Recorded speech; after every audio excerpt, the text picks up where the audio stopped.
When Rachel Nielsen's daughter was in preschool, she was quite a firecracker. And Rachel was exhausted. I was feeling disconnected from her and feeling bad that I was feeling disconnected from her.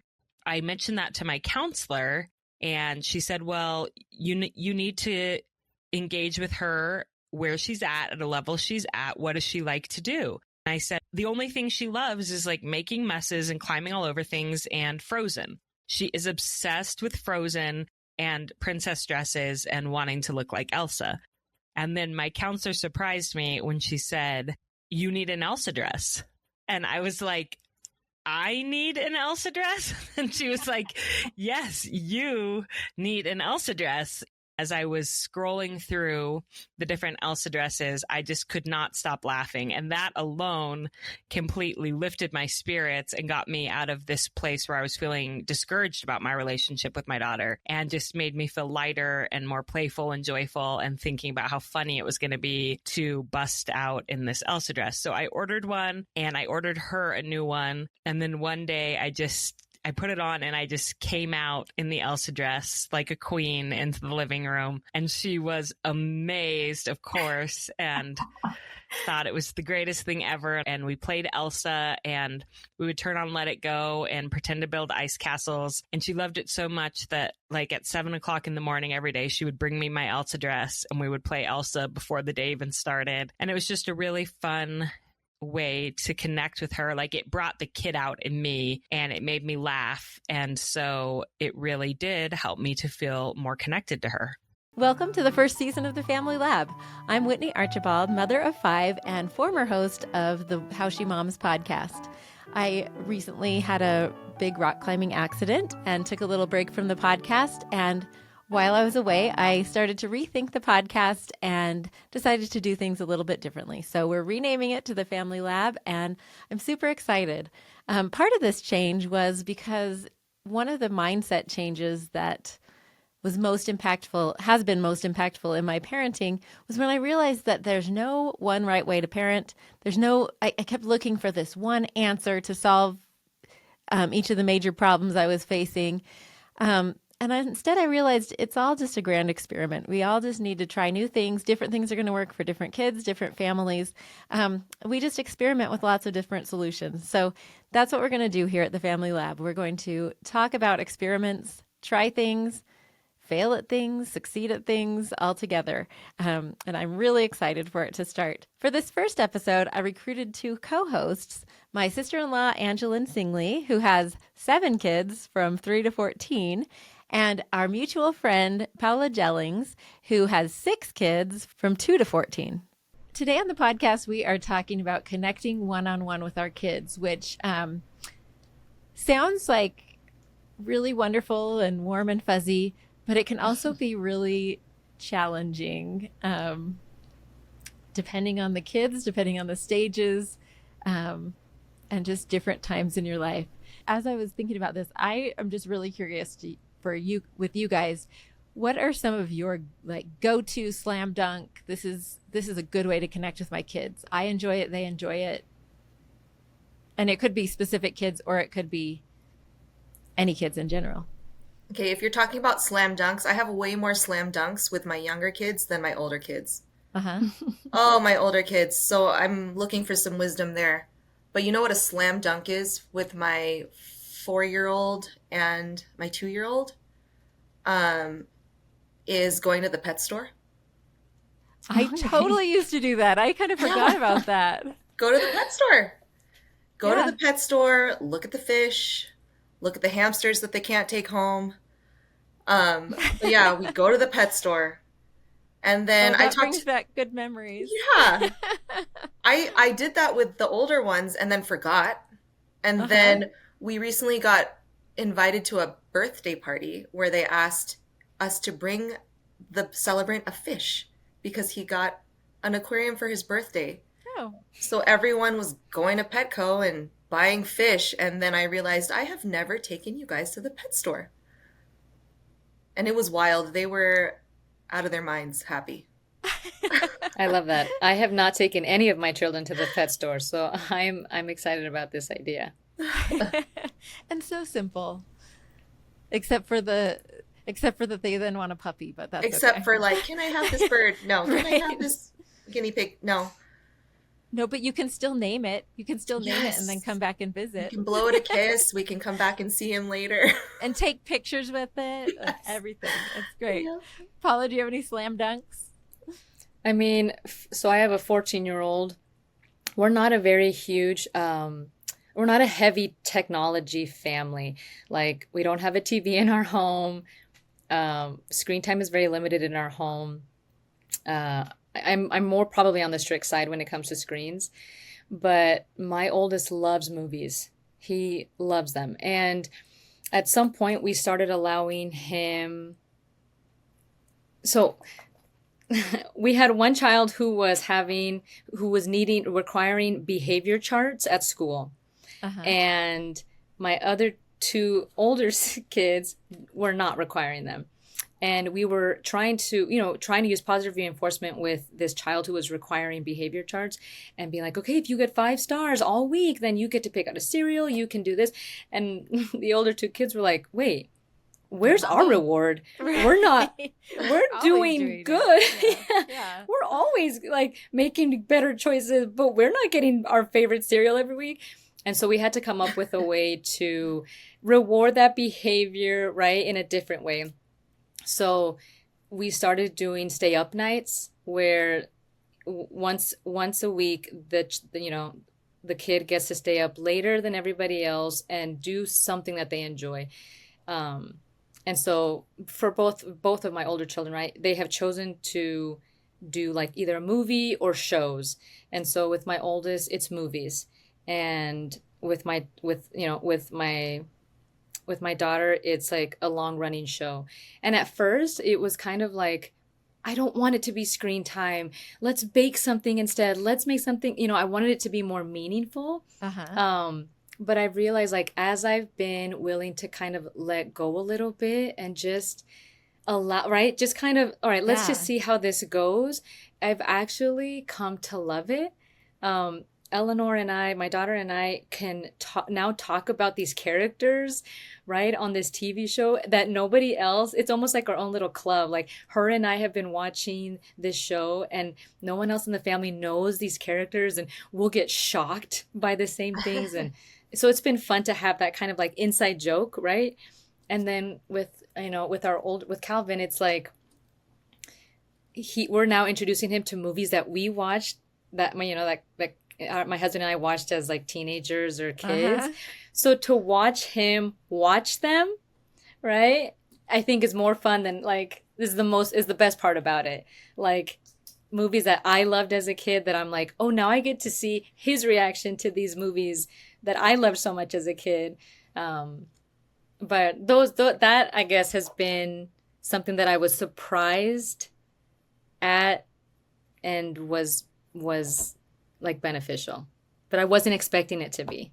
Well, and what I like about that too is that, like, I think we always have these pictures in our mind of like, we have this idea of a way to connect, and then we picture it all warm and fuzzy and, oh, they're going to love this. And you have it one way in your mind, and you kind of forget to take their point of view into consideration and actually kind of customize it to them. Maybe it's something that you loved to do with your mom when you were little, or just that you picture it looking this one way, and then the reality ends up being different.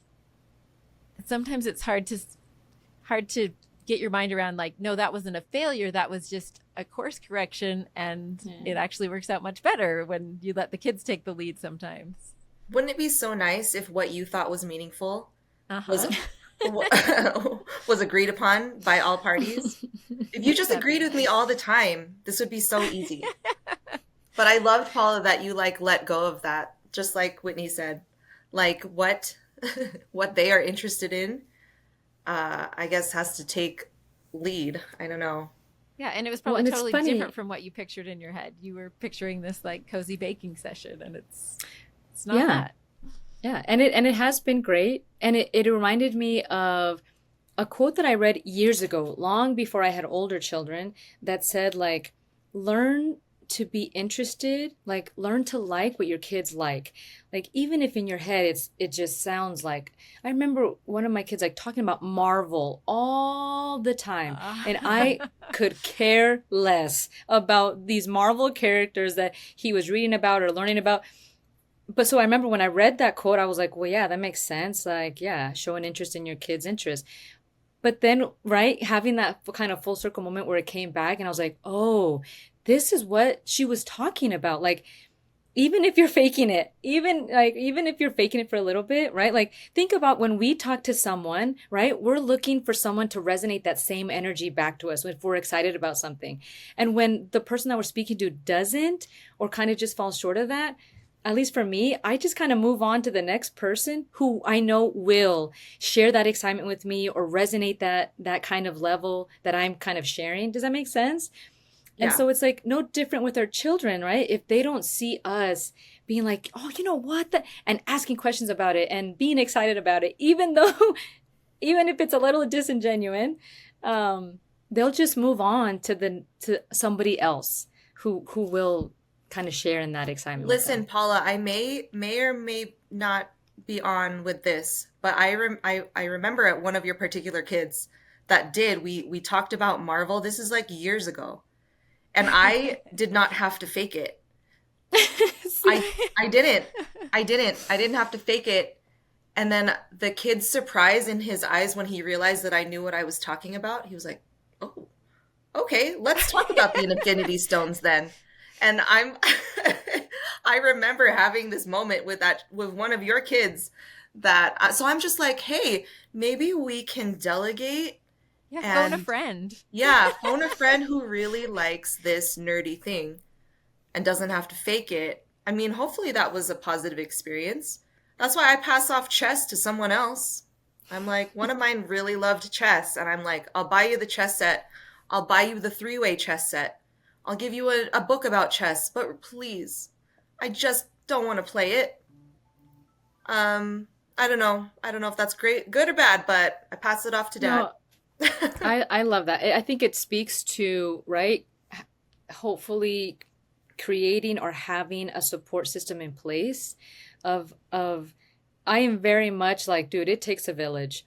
When every time people are like, how many kids do you have? And like, how do you do it? And I said, I don't do it. I will never claim that I do anything on my own because I have a very supportive partner. My older children in the family, are very helpful. Yeah. Well, and sometimes facilitating somebody else who can, facilitating their interest in another way besides through yourself also helps you connect with them because they know it's important enough to you that you're going out of your way to make that happen. So I think it's okay. In fact, it's ideal. Like we don't want to all be cookie cutters and all be the same. I think that's just a way to build that connection if we recognize, just show that kid that we value what they value and that we care and make it happen for them, even if it's not through us specifically. Yeah, and not only can we not be the same, like I've got 7 kids and I was listing their likes and dislikes. There is hardly any overlap. And it's like, I'm only one person. Like, yeah, of course I couldn't like all of these things and be an expert in all of these things.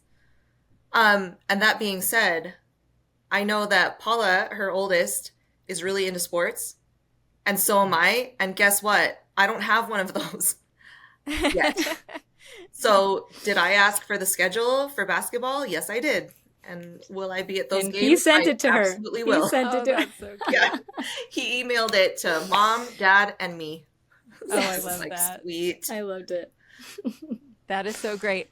Well, and I think it's probably a good time to kind of talk about just how different it is to connect from one stage to another, because I feel like when we're like, I don't know if this is the right word, but like when we're training to be mothers, when we're getting ready to be mothers, like connection isn't really usually on your radar. It's like the logistics, like how am I going to take care of an infant? How am I going to do all these things?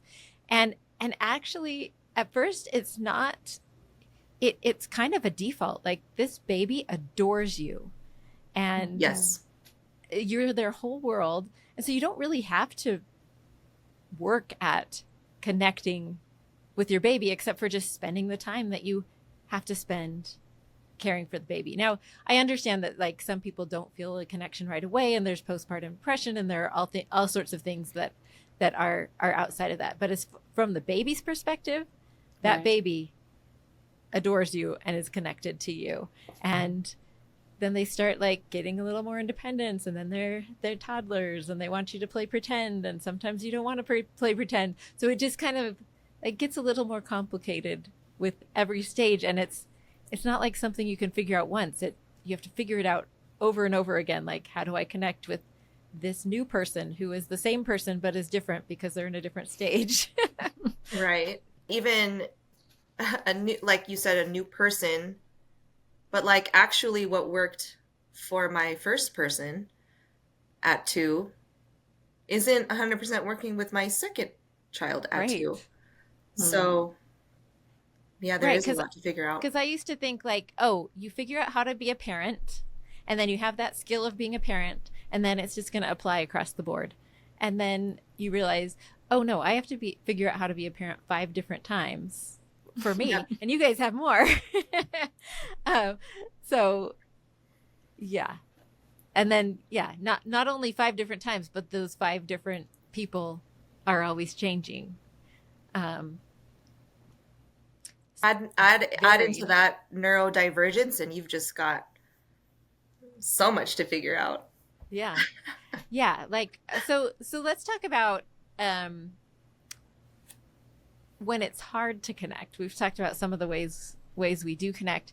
Let's talk about some of the things that get in the way of connection, and the innovations we've come up with, or the things we've tried to build connection when it's harder, when it's a struggle. I've got Yeah.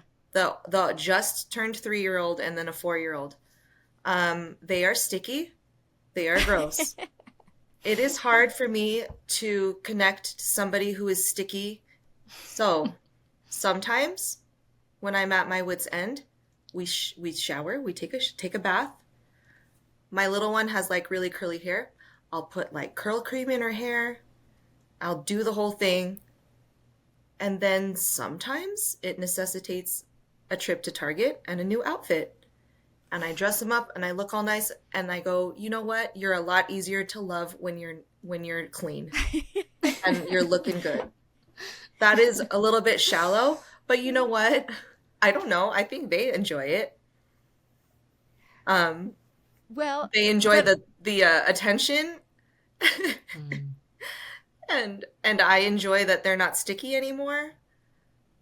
It's a win-win. It's a win-win. I think so too, and it gives you perspective. Especially if you're taking them out and everybody's like, "Oh, they're so cute." You're like, "They are cute. They are, aren't They they? are awesome kids. I have great kids." Yeah. Sometimes it's just like that broadening. Maybe it's looking at them through new eyes. And maybe if we go in the more spiritual direction and more eternal perspective direction, trying to see them as the eternal beings and the eternal, the children of God that they are, you remember, oh yeah, I can chill. I can calm down. Because that's hard in the day-to-day when you're like in the trenches. I don't know. I feel like I've been in the trenches since 2009. So, well, you have been, yeah. Yeah. So I don't know. It helps. It definitely helps. It makes me think about something I read on a blog. So Kyle, my husband, used to have like a calling that would take him out of, before church on Sundays. And so I was left with all the kids, getting them ready. And I remember this lady said, when you are at your wit's end and you are just overwhelmed, right? She's like, if you can do it, she's like, take your child that is overwhelming you and cup their face in your hands like this. The way it's she alluded to a very famous painting in the church of Christ doing the same thing with children. And he's almost like cupping a child's face. I can think of it in my head. I just don't know the title of the artist. But she says, take the child's face and just silently hold their face in your hands and try to envision them as God would. And I can't tell you how many times when I was feeling overwhelmed, I would do that. Every single time, it would bring me to tears. Every single time. To the point where the kids got so used to it that they would just look at me and they would be like, is this the part where you start crying? And is this the part where you start crying and you stare at me for a really long time? And I'd be like, yes. And they'd be like, you're so weird, Mom. But honestly, like, it helped so much. It wasn't like a lasting thing, right? I was 10 minutes later, I was losing my mind again. But in that moment, it helped every single time. And I would cry every single time. And I'm like, yes, it was weird. But I'm like, you know what? Having a weird mom builds character. I'm like, absolutely. Like, you know what, it's Paola? totally fine. I guess we're both weird. I do that. And I didn't get it from a quote. Maybe I got it from you. But I tend to try to look them in the face when I talk to them because that used to be a problem. But I do the same thing. I do that. And we started doing this thing where we'd look into each other's eyes and say, look into my eyes. I control you. It was from like a TV show. But it became this like joke that we always had. Yeah. But right, they're really cute, and they're cute for an evolutionary reason, I think. Survival. Absolutely. Yeah. It makes me think, like, you know, sometimes it's them, like legitimately it's them who are being difficult and hard to connect with. But also sometimes it's us. And I think one of my biggest realizations of that was like bedtime, because bedtime was one of those fantasies that I had where, you know, that we talked about a little bit with Paula, like where you picture this, okay, we're going to have this special time together and it's going to be great. And I had to learn about myself that I am not a very functional person at bedtime. Like I am, especially when I had younger kids, but even still, like I just kind of shut down, and I'm not nice, and I don't want to be touched because I've been touched all day, especially when they were young. It is not the time that I want to like go into their beds and snuggle with them and have this special moment. But I always imagined this. Like I'd wake up in the morning and be like, this is the night that bedtime's going to be our special, wonderful time.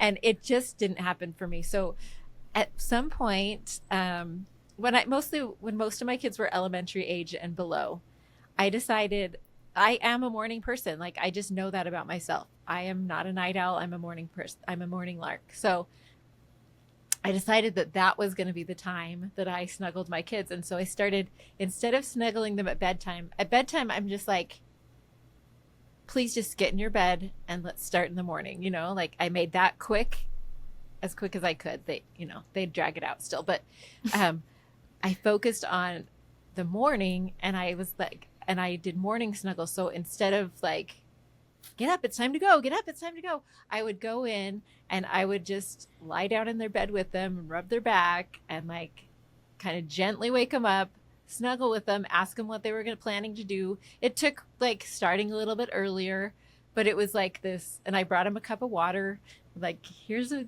glass of water, snuggle in the morning. I'm happier and I'm curious about their day. It's like a much less jarring way for them to wake up. I just kind of reversed it so that both of the times were a struggle. The morning time and the bedtime were a struggle. So I think that's one of my best experiments that I do with my kids, is where I find a time of disconnection, find the time of the most disconnection, and then I workshop it. I like just try and figure out, okay, how can we make this? Sometimes it's not even turning that disconnection into a time of connection. sometimes it's moving that time of connection. You still try to diffuse some of the disconnect, but in that case, it was, no, we're just going to move this snuggle time. And then once I'd drop my big kids off at school, I'd even read to my kids in the morning instead of at night. Reading to my kids is one of my favorite things to do with my kids. But I wasn't enjoying it because I was doing it when I was tired and I was trying to skip pages. But then I would take my school kids to school, and then my younger kids, that's when we'd do our reading. And I wanted to answer their questions and ask them questions. And we would think, oh, that reminds us of another book. And then reading time expanded and filled all our cups. So I think it's such a great reminder, Whitney, like your experience that right? It's all of our experiments are going to vary from family to family. They're going to look different. And some experiments are going to fail. And some are going to be slam dunks. And what I think is really important that sometimes I'm not, sometimes I overlook is let's have this conversation with our, let's be very honest and vulnerable with our children when it comes to hey, listen, I want to try something for this purpose and it might fail, but we're going to try and we're going to see how it goes. And I just want to let you guys know so that there's almost more buy-in from them, right? Because they're informed, they're being included as part of the change. Because sometimes, we'll sit down at dinner and I'm like, all right, everybody listen, mommy changed something else in our family dynamic. And they're like, oh my gosh. But I think when they're included, it's all right, what do you think about this? And hear their feedback. Even when I hear their feedback, I'm still okay, I heard what you said. We're still going to do it. But I appreciate your input. It's been noted. And then we're just going to try it out and then see how it goes. But I love that you altered it so that it works for you and your family. And I think when we do that, it's always helpful. But when we're very vocal about it, letting our children know, right, what we're trying to do, I think can also be very helpful. But I think that's another key. I'm kind of an experimenting person. I just like to look at my children as kind of my little guinea pigs, and I just try different things on them. And so one thing I also did was I just, when you, again, talking about ages and stages, once you have enough in the elementary, tween, teen age, you are going. You are so busy that the biggest struggle to connection is actually time itself. Figuring out what minute in the day when you are just so busy, again, doing things for them, you're still prioritizing your kids, you're doing things for them, but you don't have time to interact with them. And so I kind of a few years ago looked at that schedule, and I realized it was so much easier once my kids got to babysitting age to leave them home when I was driving other kids around. And eventually I kind of realized, when they were littler, when we'd go to soccer games, we would play at the park during those soccer games. And that was a time of connection. And so I started instead of just leaving the kids all at home while I took one to one practice or another, I would take one or more of the kids with a specific purpose in mind. So one of my third son had soccer practice, and I decided that that would be my special time that was scheduled with my daughter every week. And so every time I took him to soccer practice, I would take her along with me, and I'd first we'd help her with her homework, get that out of the way, do it one-on-one without interruptions, and then we'd bring our roller skates every time. And we both put roller skates on, and that was our roller skating time. And we would just skate our hearts out during the whole practice. We probably looked really ridiculous. Why is that so easy to picture? Well, totally I'll send you a video if you want to see it in real life. But... I do. I want to see it. Yeah, but it was so awesome. And that was like, okay, it's roller skating time, And we had so much fun. I love everything about that, Whitney. James Clear is the author of the book Atomic Habits, and I love this book. I'm drinking all his Kool-Aid right now, and he specifically talks about like tiny habits. What's it? Atomic, like tiny, atomic meaning tiny habits that we can instill in our lives to accomplish the goals that we have, right? And I think as parents, we all have the goal of wanting to connect more with our children.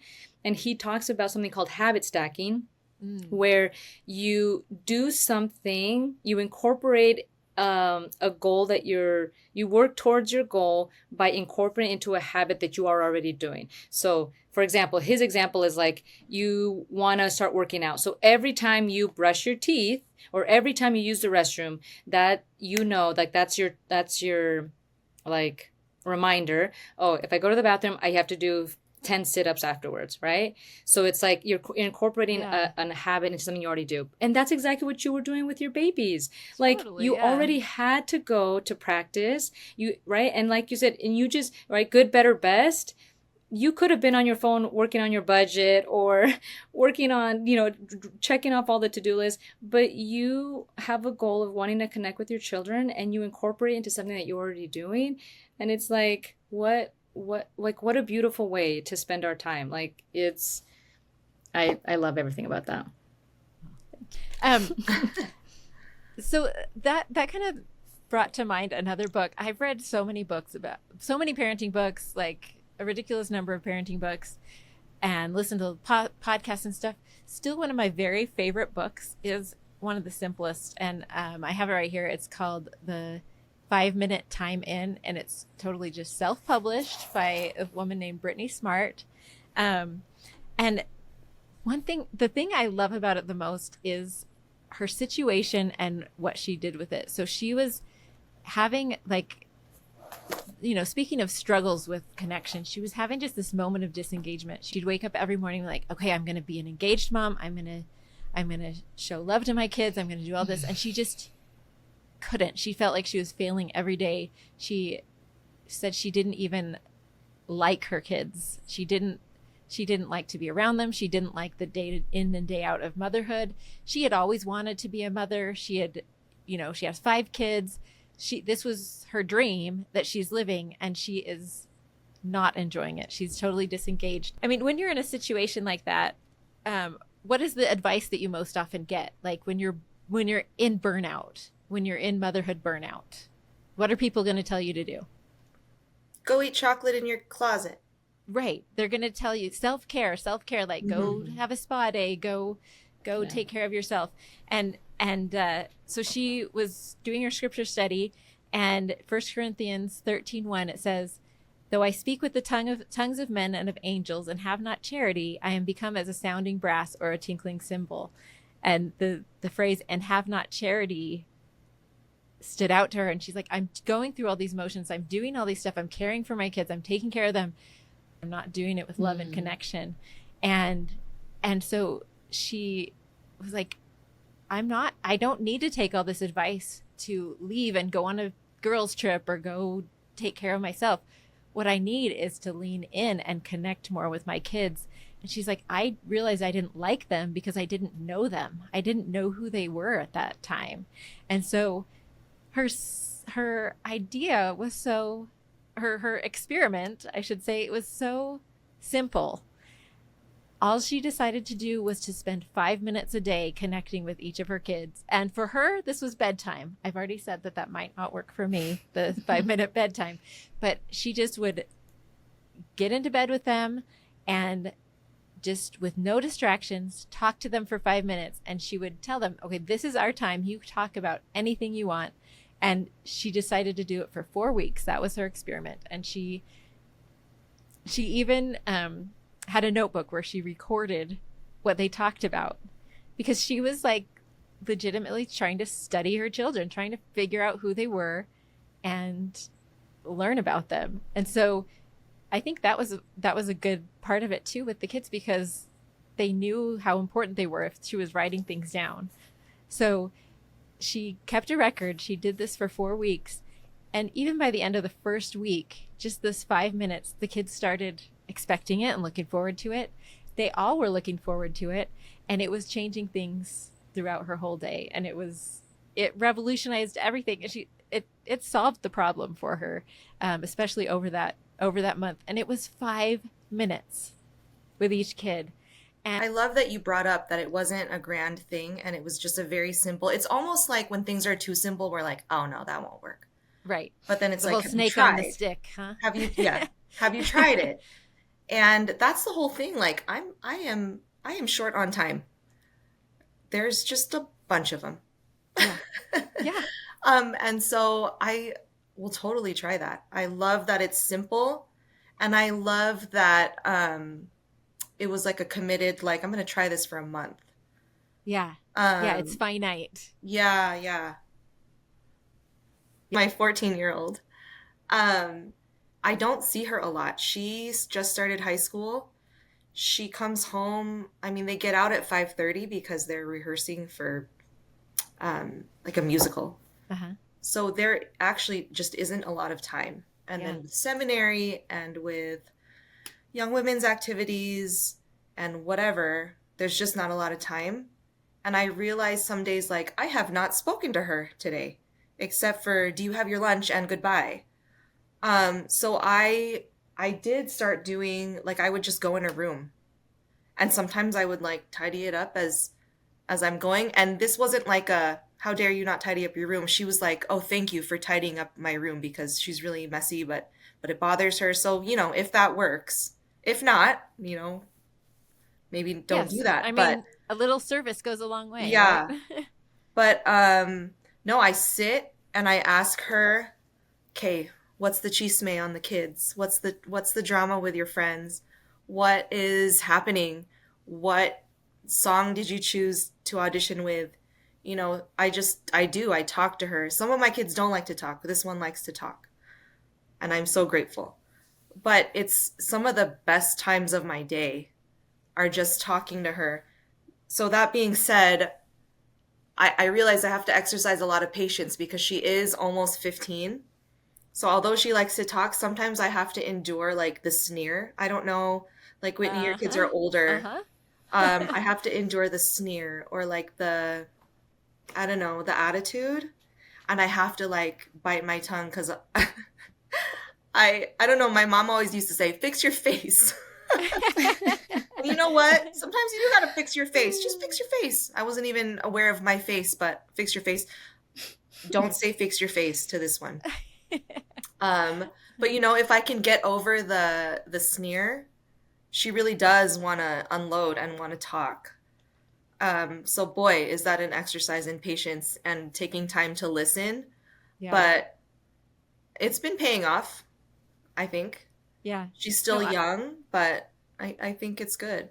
So we've covered a lot of ground and talked about a lot of ways we can connect with our kids. Let's boil it down into experiments that you can choose from, whatever you think will resonate with your family and help.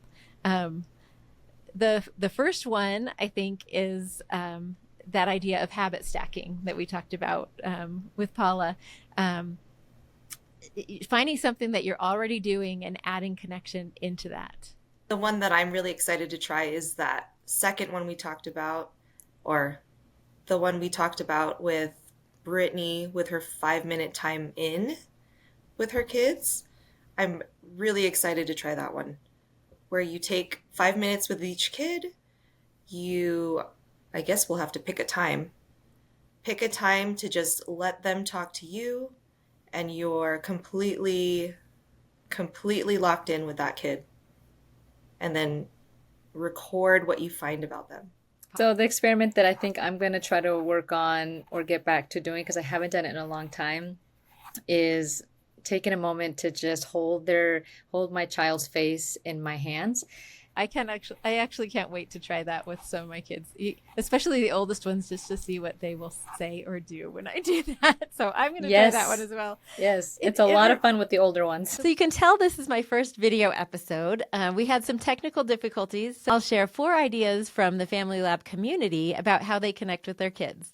And if you stay tuned after they share their ideas, I'll tell you how you could contribute your own to future episodes. I hope you do. The first person we're going to hear from is Emerald Austin. When I went through my divorce, the children were missing their father, stuff like that. And it was just constant bickering. It was almost like they were angry, but they didn't know how to place their anger. So, and of course, that's natural. That's normal. I don't think that I wouldn't expect any less from, children. So that's when I started saying, well, what do you guys like about each other?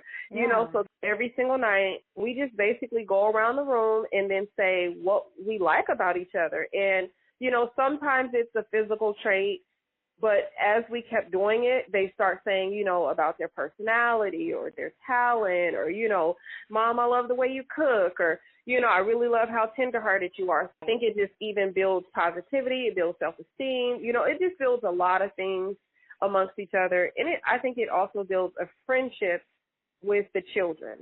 Isn't that idea just the sweetest? I've tried it a little bit at my home, and it was pretty great.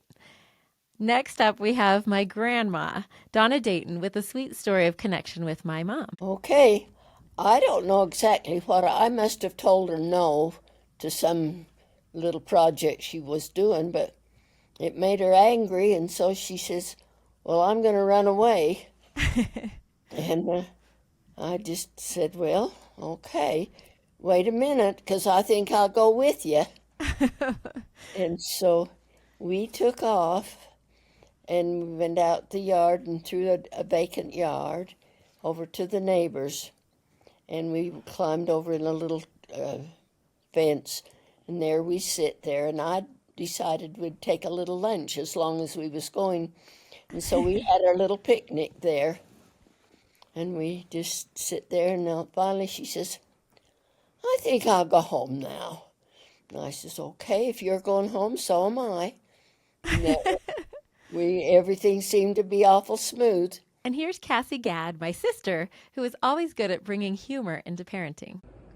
Once when my youngest was really crabby, she was probably just over a year or something, she was just whining all day, and I was putting on my makeup, and I looked over, and she wanted me to put makeup on her, and so I just drew really pronounced eyebrows, and she's blonde, so they usually don't show up at all. But she continued whining even after I put some makeup on her. But the unintended result was that every time she was showing big emotions, she's kind of a spicy little one anyway, she was showing big emotions, and they were like these fierce eyebrows when she was sad, and then I'd laugh, and then she started laughing too, but then they went way up. It was just hilarious to watch her, and it kind of broke the cycle of her grumpiness. And finally, we have another sweet bedtime ritual from my friend Lori Brescia. So we started something we call Who Are You? So we got a shadow box for each of our kids. We label it, I am a son of God or I am a daughter of God. And then they choose rocks or pebbles, or you could use Legos, whatever they choose to fill it with. And each night we ask them, who are you? And they start, the first one is always, I am a son of God. And then they talk about things about them. I am creative. I am powerful. I am forgiving. I am strong. I am trying to do better. I'm funny. And the list goes on. It's been neat to see how they pause to reflect on who are they. Thank you so much for joining me on the Family Lab today. In next week's episode, we're going to be launching the Family Lab Book Club, where we'll start with The Art of Gathering by Priya Parker. We're going to split it into 3 different episodes over the next 3 months, so you'll have time to read along, or just come along for the ride if you don't have time to read it. The first episode will be discussing the intro and chapter 1, and then the second episode will be discussing chapter 2 and 3. The third episode will cover the rest of the book, but you'll kind of see why we've split it up that way. So I hope you'll join us for that. If you'd like to contribute to future episodes of the Family Lab, you can follow us at the Family Lab Podcast on Instagram to know what's going on. You can also subscribe to our email list. There's a link in the show notes for you to subscribe there, or you can find it on the website at thefamilylabpodcast.com. And we'd love for you to join in the conversation. I'll use the email list and Instagram to notify you of upcoming live and online events, and just to let you know upcoming topics, that kind of things. I'd like to give a special thanks to Angelynn Singley and Paola Jellings for coming on my podcast. And I'd like to give a special thank you to my right-hand woman, Bailey Blake, for helping me with all the video editing, audio editing, mixing, mastering, just helping me figure out this new adventure.